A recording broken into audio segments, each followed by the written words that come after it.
Bonjour, bienvenue dans Instant Stress. Aujourd'hui, cet Instant Stress est consacré, c'est un spécial consacré au D-Day. Le D-Day, c'est le 6 juin 1944. Maintenant, nous sommes bientôt le 6 juin 2024. Ça ferait 80 ans du début de la libération de la France au cours de la Seconde Guerre mondiale. Eh bien, aujourd'hui, nous allons parler Seconde Guerre mondiale, stress. Saviez-vous que les guerres, les famines, les traumatismes laissent des traces dans notre ADN, des traces qui sont transmises éventuellement de génération en génération? Par exemple, il a été démontré depuis 2013, 2018, 2021, dans plusieurs études, que par exemple, des famines qui se sont produites pendant la Seconde Guerre mondiale ont provoqué ce qu'on appelle des stress dans nos gènes. Alors, comme je vous l'ai expliqué, notre ADN, notre patrimoine génétique dans nos cellules humaines par exemple, c'est un grand livre de plusieurs lettres, 4 lettres, ATCG, organisé dans un ordre très particulier. Il y a à peu près plusieurs milliards de ces lettres. Ces lettres sont organisées en ce qu'on appelle des gènes. Les gènes sont organisés même dans des petits filaments, en des blocs très précis, les gènes, qui ensuite sont organisés en ce qu'on appelle des chromosomes, une pelote, un peu comme une pelote de laine, notre ADN. Et ces chromosomes, on peut les voir aussi, on les étudie en sciences. Eh bien, vous savez que ces gènes, ce sont des boîtes qui peuvent s'ouvrir ou se fermer.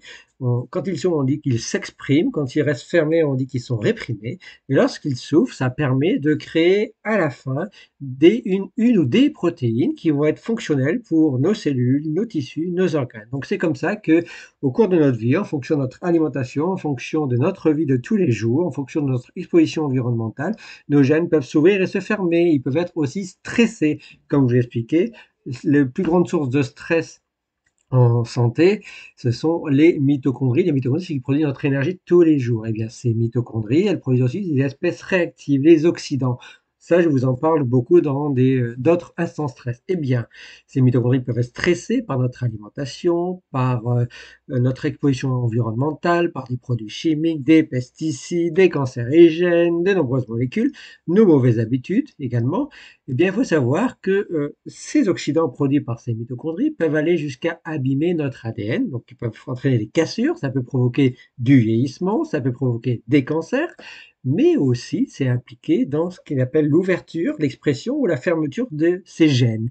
Et donc, l'ouverture, la fermeture de ces gènes, en science, on appelle ça l'épigénétique. Eh bien, il faut savoir que face à une famine, face à un traumatisme de guerre, face à un attentat, il a été démontré, par exemple, par rapport au 11 septembre, par rapport aux attentats du Bataclan, par rapport à la Seconde Guerre mondiale, par rapport aux autres guerres dans le monde, il y a du stress et donc du traumatisme qui va jusqu'à nos propres gènes. Eh bien, il faut savoir que les fœtus dans le ventre des mamans qui ont vécu, par exemple, la Seconde Guerre mondiale, ont eu des traces épigénétiques. Les gènes ont été modifiés en termes d'ouverture et de fermeture.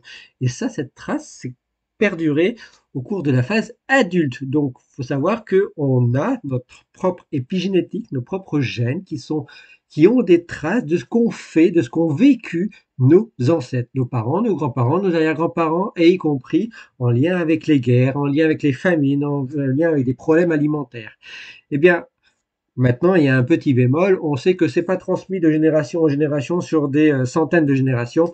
On pense plutôt que il y aurait peut-être, on sait que juste avant la naissance, lorsqu'il y a le fœtus et le bébé, et les embryons, il faut savoir que il y aurait peut-être au niveau de cette génétique, cette épigénétique, un petit effacement, une petite reprogrammation qui remet tout à zéro, de manière à que tout s'exprime correctement.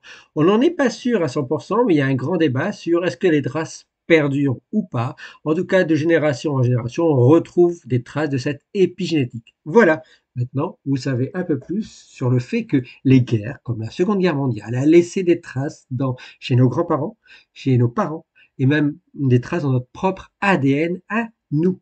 Voilà. Voilà comment on peut se souvenir de ces guerres avec des traces génétiques qui pourraient être même transmises dans des futures générations, avec éventuellement un petit lissage de notre évolution qui va permettre que ces traces un peu disparaissent, mais enfin, elles restent encore un peu, et ça peut impacter jusqu'à nos mitochondries, jusqu'à notre stress, jusqu'à notre manière de vivre et jusqu'à même notre propre vieillissement. Voilà.